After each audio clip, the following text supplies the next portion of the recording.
because the war in Vietnam was draining money away from Johnson's Great Society programs, they weren't having the effect that they otherwise could have.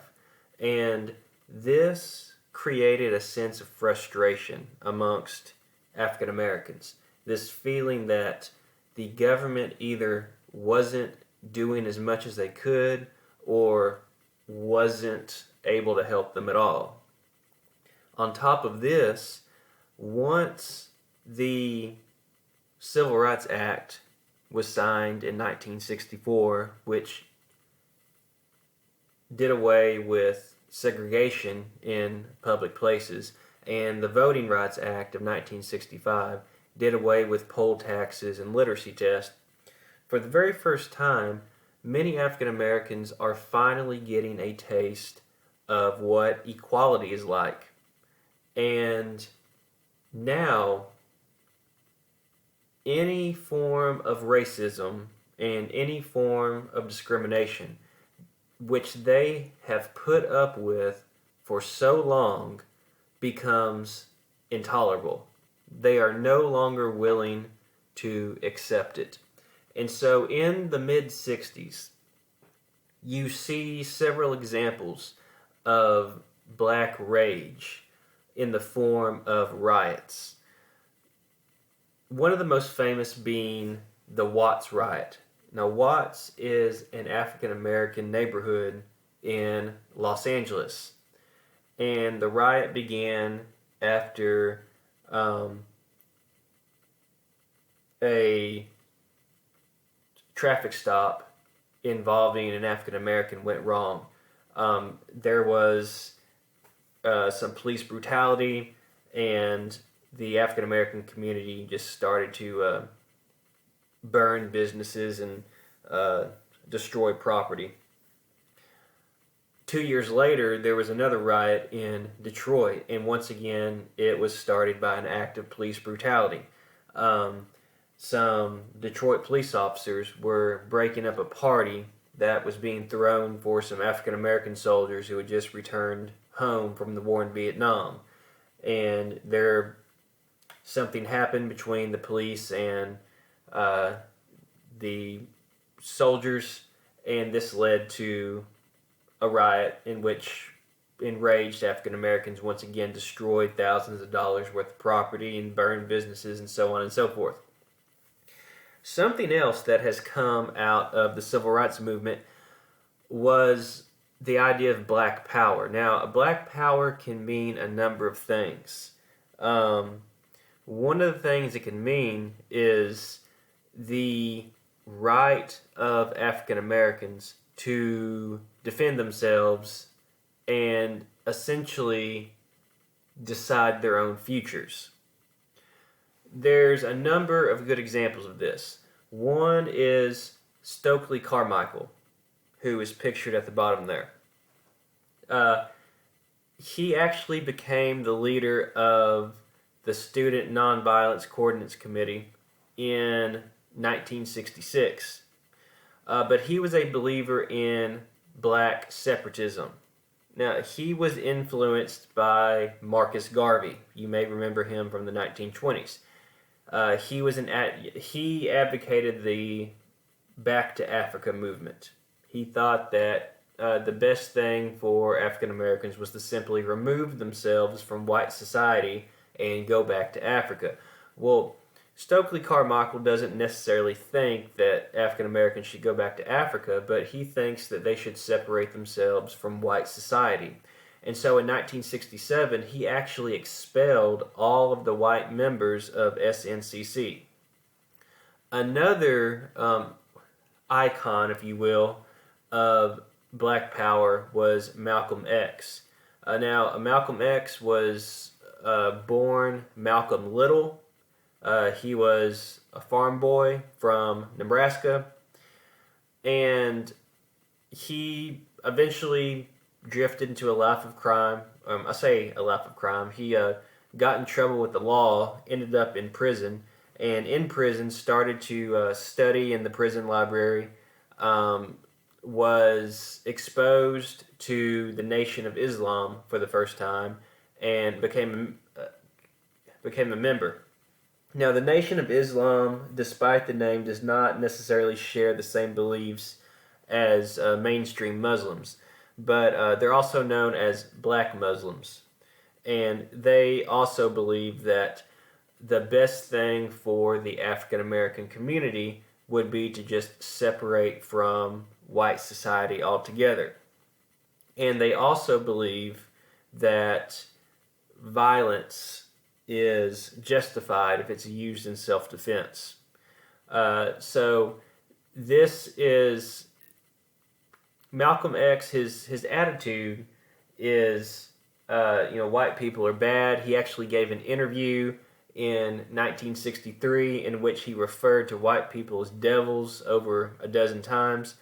But his outlook started to change around 1964. He made a trip to the city of Mecca, which is one of the 5 pillars of Islam. And while he was there, he saw Muslims of all different races coming together and worshiping together. And this made him think, well, maybe this black separatism thing isn't what it's all cracked up to be. Maybe different races can live together. He came back to the United States and eventually left the Nation of Islam and started to really talk some serious trash about the leader of the Nation of Islam. And less than a year later, he was assassinated by 3 members of the Nation of Islam. Perhaps the most famous example of black power in this black separatist movement were the Black Panthers, who was almost like an African American paramilitary group.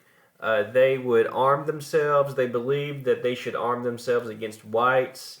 They truly believed that there was a revolution coming in the United States and they had to be ready for it.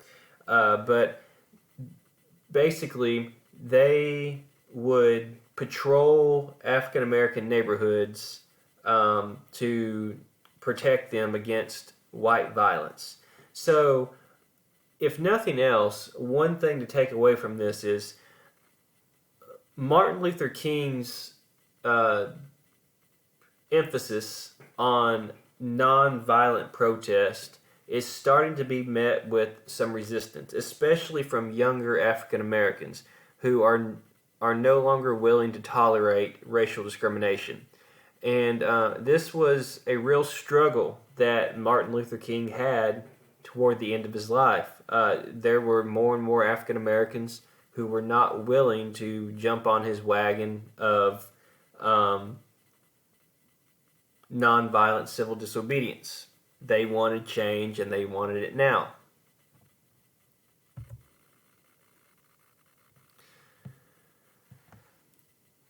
As I said earlier, many of Johnson's Great Society programs were not having the effect that he desired. And this was very upsetting to Johnson.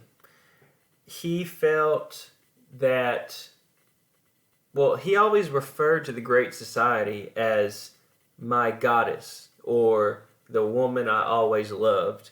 And when referring to the war in Vietnam, he would always use a bunch of profanity. So he definitely did not want to be in Vietnam, but he was trying to end the war as quickly as possible so he could focus entirely on the Great Society. Well, in 1968, Johnson was going to be running for re-election. And he needed the American people to believe that the war in Vietnam was coming to an end. So in 1967, he told the American commander in Vietnam, General William Westmoreland, to come to the United States and give a speech in Congress. And in the speech, Westmoreland claimed that the United States was approaching what he called the crossover point. And this was the point in which the North Vietnamese, were losing so many men that they would not be able to replace them. So, according to Johnson's top general, America was on the verge of winning the war in Vietnam. Then, in January 1968, the North Vietnam launched what is known as the Tet Offensive. First of all, what is a Tet? Tet is the Chinese New Year, and it's also celebrated in Vietnam. And in every year during the Vietnam War, both sides would stop fighting for 2 days so the Vietnamese could celebrate Tet. Well, in 1968, the Americans took a break from fighting, just like they did every year, and the Vietnamese launched a massive attack.